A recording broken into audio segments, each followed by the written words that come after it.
I decided to bring all my old 1st and 2nd edition D&D stuff. Oh, cool. All right, yes, it's got the master set. It seems gay. The dragon's gay, Phil.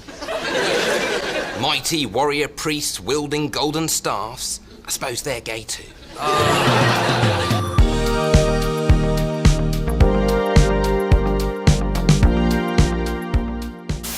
Dungeons and Dragons.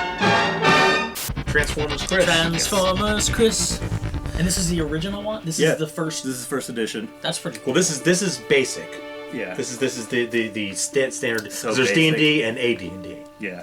Then what's there used to advanced D&D? Right, or at least that's how it used to be. Now it's all just Dungeons and Dragons. Looking. You had a different set for whatever levels you were. So the basic ran up, I think there were 5 or 6. I think expert was like levels like, I don't know, 5 to 10 or something like that. Companion was the next one, and then there was Master, which is the black one, and then there was Eternals. Is that what they called it? Immortals. That's what. Yeah, the Immortal. I think so. Yeah. Yeah. I've not understood a word you've just said. What is it, some sort of computer game? In a sense, except it uses the most powerful processor known to man, the human mind. That like weird steampunk kind of robot thing. That's a neat. I've not really seen cool that. cover. Oh, Earthshaker. Zeb Cook. I remember Zeb Cook's name. Yeah. But I'm not familiar with that module. That's a cool one. And what I like about a lot of these books is that every time you buy a new one, there'll be like new creatures in the back and stuff like that. Like all they're being new stuff. introduced. Yeah. I didn't start playing D&D until Like I started playing with them. So it's been, in my 40s basically. But can you just make your own creatures? It doesn't really matter. Right? Yeah. 'Cause it's just, these are just to help you along with I made like 200 creatures. Wow, really? If you go to whateversite.com, what site is that? DriveThruRPG.com. So go to DriveThruRPG.com and search for Chris Lundy. L-U-N-D. Thank you, sir. Thanks, buddy. Journey to the Rock. I remember that one. I bought this one for my brother for his birthday. Larry Elmore art. Yeah. So let me see if they have. Is he a famous D&D artist? Yeah, he's basically, like, from that era, he's basically the D&D artist. This isn't broken. This is just how it happens. So you'd have your own screen. Each game has That's like a screen, and then. And always with the maps. I love the maps. I'm a giant map fan. Is this so the one that anytime has you the got funny map guy? Maps by David S. Diesel LaForce. Diesel LaForce. How great That is that? is the greatest Diesel LaForce. Diesel LaForce. Check out this one. I'm gonna get Oh, is this with the magic eye? Yes, yeah, the solo adventures. Magic viewer. Oh. See, he's got to pull out the special magic viewing device. So we got this. I'm sure I'll be able to find these online. But see, right? Remember.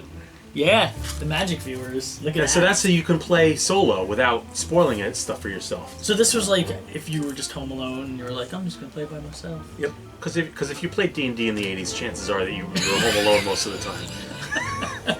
Dinosaur. Classic. The Isle of Dread is a classic. The Isle of Dread came with the expert set. I liked this adventure. This was a good adventure. Taboo Island? I've run this one before. Nice. The Thunderdale Mountain. Another solo one too. What's also neat is in the back they have the characters that you can choose from. Yeah. Which is, like, remember how long it took for you to design a character? Mm-hmm. No, this is just, like, that's all you get. That's how basic it was back then. I mean, it was like, ridiculous. Was that better in a way? Yes and no. It's one. I think anyone who likes playing tabletop games enjoys the character making process. Okay, yeah. It's like So part of, it is part fun. of the So fun. that is part of the fun. But I think with the current incarnations of the game, even though there's more work at the front end, like getting your character together, once your character's all built out and stuff, it makes the game flow a lot easier just because the rule sets are so streamlined, and like there's not a lot of there's not as much, because it used to be you had to figure stuff out on the fly. Rahasia, I don't remember. I did remember playing this one. This was hard as hell. Rahasia. But not as hard as this one. This is a classic. Tomb of Horrors, yeah, that is not only is it a classic. That module has been made into a full video game. Oh really? Just the Tomb of Horrors. Impossible. It's notoriously like one of the most difficult adventures out there. And if you It's a look through classic. it, it's so neat. It's because you got like each page has stuff going on. Jeez, what's that? I don't even remember. I think that's a gargoyle or something. But They represent something that you had to do in the game. yeah, somehow? and it was almost like a choose your own adventure because you do something wrong, your character's just dead. That's it. Oh jeez. Yeah, it's brutal. Yeah, it's not. Oh, okay. It's famous for how punishing it is. All right, I got something downstairs to grab. that goes along with this, because I don't know if you know it. If you know that it exists, then great. But if you don't know it exists, then you're going to want to know about it, because you will definitely like it. Actually, Challenge your imagination to come alive and to battle with the creatures of Dungeons and Dragons. Unleash the power of your imagination. Or whatever. I don't know if you've seen this. Art and Arcania. It is a I saw it in the store. a history of Dungeons and Dragons through the artwork. Really, really terrific book. I got it for a really good price too. It's marked as $50, but I got it for $7. I assaulted a kid outside of Barnes and Noble, and when I say I got it for $7, I mean I got $7. Oh, you made $7 and took it. Because when I got the book, he also had a little $7 cash on him. To So get it. check that out. That's this thing is beautiful. I remember this. Right? Look at that. So is this what the art looked like, or someone kind of spruced it up? No. This is the like original. classic ads. Oh, it's beautiful. It's so worth it. Oh my gosh. Like so, it's so. Oh, that was some of the two horrors. Yeah. Yeah, that was just. I'll go ahead and ask the stupid, never played questions. Oh yeah, guys. please do. What was your favorite character? What, like, if you had a favorite personal. What, like the character that you? Yeah, that you created. Like, is there somebody that you like both look back on fondly that you had, like your own personal, like Peter the penis had? Before I switched over to DMing, Well, I mean, give him any name. I had a character named Balinor, who I think I might have swiped that name from the Sword of Shannara. I think. But he was Balinor, and he was I think he was just a standard fighter, like a ranger style fighter and all that. He eventually became, like, when I created my own world and all that, he was like the king of legend, that kind of stuff. Because as you do, you make your guys the legendary heroes. But I had the opposite in that I couldn't sit still. I couldn't stay with one character. Yeah. I wanted every character. I wanted I want to be a wizard now. No, I want to be a cleric. No, I want to be a thief. And I never was able to Settle with somebody that. No one grabbed me and took me for a ride like that. We used to allow, and I allowed when I DM, we allowed to be able to control more than one character at a time. So you could back then because the rules were, it wasn't so complex, I think. Yeah, it was definitely easier to do, and we didn't do as much like role playing. When you're playing as a kid and you're younger, it's a little more hack and slash. It's Right, a little 'cause more that's just more like exciting. Yeah, you're just like plunging forward in an adventure. You're killing monsters. You're getting treasure and that kind of stuff. So you weren't. The stuff wasn't as story heavy as it might be as an adult, and some of the stuff that's a little more appealing as an adult, like thinking in character, Right. like what would my character Right. do and stuff. As kids, we weren't really doing that. And plus, when the cleric growing up was lame, the only thing Yes. they could do was heal. So basically, it was like, all right, I'm gonna be really? a thief. Yeah. And I guess my other character will be the cleric. So just so you could heal whenever you had to. Yeah, clerics sucked. Because they were very limited in what like equipment they could use. Right. Because for religious reasons they can only use like hammers and maces and and just stuff like that. This is awesome. It's fantastic. This is the Intellivision games that are advertised here. Yeah. Oh man, I actually remember those. My wife Television was did it. addicted to her D&D game and her on Intellivision. So for her birthday, I got the Intellivision box that has all nice. Oh, that's awesome. old things, and that was on it. So, all right, you want to see some other stuff?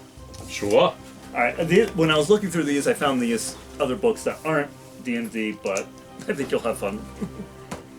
The Valiant universe had an RPG? Are you kidding me? Valiant was a comic book line, a publisher started by Jim Shooter, who was a well-known former editor-in-chief of Marvel Comics. He was probably like editor-in-chief over what, to me at least, is like the best era of Marvel, other than like the original Stanley Jack Kirby days. But then he, in the early 90s, when all these independent publishers started to come around, like Malibu and Image Comics and all that, he started Valiant, which I didn't read much of Valiant, but apparently people like. There's still some going. It's come back a little bit. But. Yeah, people really liked it, but I did not know that they made an RPG for it. Holy cow! Oh, you gotta show John this. Oh. Ninja Turtles. He probably doesn't have that. Hey, wait a minute. That's New Jersey. Except it's not. What does it say? Contested lands. Apparently, oh, this is after the bomb though. See, after the bomb. So this must be post-apocalyptic. Teenage Mutant Ninja Turtles? Yep. Why aren't they on the cover? Oh, they're down there. No. Yeah, it's some weird kind of thing. Jeez. This one's really cool. That's pretty wild. Alright, so then I'll pop out the second edition stuff I have. And, you know, when I was a kid, I didn't realize there was a different editions. I was just buying stuff. So every edition was like a change in the rules, like a kind of an update to try to make it better. But some people just don't. Is that like some people have biases to certain editions? Oh, definitely. Fans of this and that? There's still people like to this day that Still it's just play. like first edition only. Oh my god. You know, like they're very much loyal Right. to the, and that particular loyalty is baffling to me because as fond as I was of those old rules and you know the nostalgia that I have for them, their rules were terrible. Right. They were did not fix things. They were not. The original rules were knucklehead. Very clearly remember the second edition books in black and red. There's tons of these. Yeah, these various supplements. They're really nitpicky on things, like this particular kind of halberd is this way and stuff like that. Really? It's like, okay, you know. Now that I've played with you guys, it's not as overwhelming as I remember like looking at these before we started. I'm like, wait, this is to read all this this? is a book What's of going on? nothing Now I but realize equipment. it's like This is all. This is That's just right. equipment. So you would choose equipment from that book that you want specifically and have to write that stuff down so that you know what it can do. Well, this is a supplement. Like when you got the core books like these. This is the Dungeons Master's Guide, and there's also a player's handbook. Right. The basic stuff is all in that. So Right. that's all you need is like basically this, the player's handbook, and optionally the monster manual. But then this is like for when you really want to go nuts. It'd be funny like this to be found. By a character? No. Yeah. By archaeologists Yeah, 1,000 like years from 1,000 now. years ago, and they find this and they're like, you know. Is this what life was Yeah, like in the 20th humans were century? jotting down all their information and would carry books with them to know what. Like, it's so weird to think that. When meanwhile, you're like, no, like, just a game. man. Someone just spent all their time writing that shit down. Encyclopedia Magica. This is book 4 and index. So you couldn't look at the index unless you bought book 4. It's all spells and magic items. Okay. And I was flipping through this morning and I found this thing, so I wanted to read it to you guys because this is just God. ridiculous. Sweatsuit. Sweatsuit? XP value 5,000, which means you have to spend 5,000 experience points to make it. That's a lot, right? Yeah. It costs 25,000 gold. This magical suit plus 5, if worn constantly for longer than 1 day, allows the wearer to cast the equivalent of a stinking cloud spell up to 3 times a day after that. Oh my god. A non-jock who attacks a jock attired in such a magical sweatsuit can choose to try to tear either the shirt or pants off the jock's body instead of attempting a normal attack in combat. I don't know. Bless you. Holy Christ, it looks like the Bible. There's just so much information. Oh yeah. Just in this right here. Well, There's more information here than probably all the Encyclopedia Britannicas used to have in their house. Like, And the really insidious thing about D&D is like if you have that collector gene, oh yeah, it's you just because they put out so much stuff, so many supplements, you just end up getting all this stuff that you won't use. So you never really had to have all that stuff. No. You could just have the first one, and your friends could just make up stories, and you just use what you use. Yeah. And this was just a way to kind of keep like, oh, we have this new stuff that you can use. Oh yeah. If you don't feel like making up your own stuff, it's kind of just filling it in for you. Yeah. But if you and your friends are always playing, if that's where you're playing, it's fun to have something else because instead of you having to make it up, it's like, no, this is what's going on. And there are people who are like huge fans of those settings. The more stuff you show me, I realize that. So prior to this, like all the games that everyone plays online and all the games I have ever played that are just straight up based on this all together. 100%. Oh, every computer like RPG, Yeah, every video game RPG, all comes It's from literally all from this. all comes In from my head, D&D. it was always like, oh, you know, like D&D, but people just no. This is just people are just lifting it straight. Yeah. It's just straight I over. even think the concept of hit points is Yeah, probably right? from the 70s in D&D, and all the video games use that now. Level advancement, all that all that stuff. Like, they're not even making new shit up. It's interesting because D&D started off as a war game. Initially, it was called, like, its origins are in this game called Chainmail, right? Oh, okay. And so Chainmail was just like a war game system. They played miniatures with miniatures, Right. and they had war games and stuff Like like that. medieval wars and stuff like that. Yeah, and so it used to be for mass battles and wars and stuff like that. And then Chainmail and later incarnations like started to incorporate the idea, or you know, like, well, what if like you're just individuals and you're just using individual guys, Right. And they turned in, you know, turned it from like just individual foot soldiers into heroes, and they started to incorporate magic into the system, and it evolved into what. Yeah, they were like just kept getting closer. Instead of being so broad, they were trying to get it closer to an individual and make it more. And personal. and then you know, it started to go from the idea of still being about like combat and tactics and war game and all that to the actually playing the role became emphasized. Something that because they were enjoying it. Yeah, so then it was like, okay, no, it's not just about, you know, the fighting and the strategy and all that, but it's like about inhabiting this character and, you know, and that That's sort of stuff. pretty And, you know, and that's how it sort of evolved into becoming a role-playing game. Like I said, I always knew it was kind of tied, but I never knew it was blatantly ripped off. Yeah. Lovingly Inspired. Yes, Inspired. Lovingly ripped off. Aha! Drive-through RPG, search for Chris Lundy.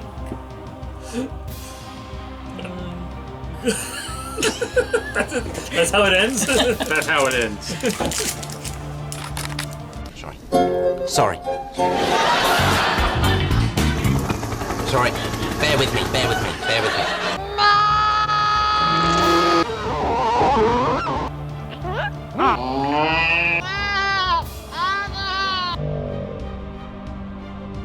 Thank you for joining us. Good night.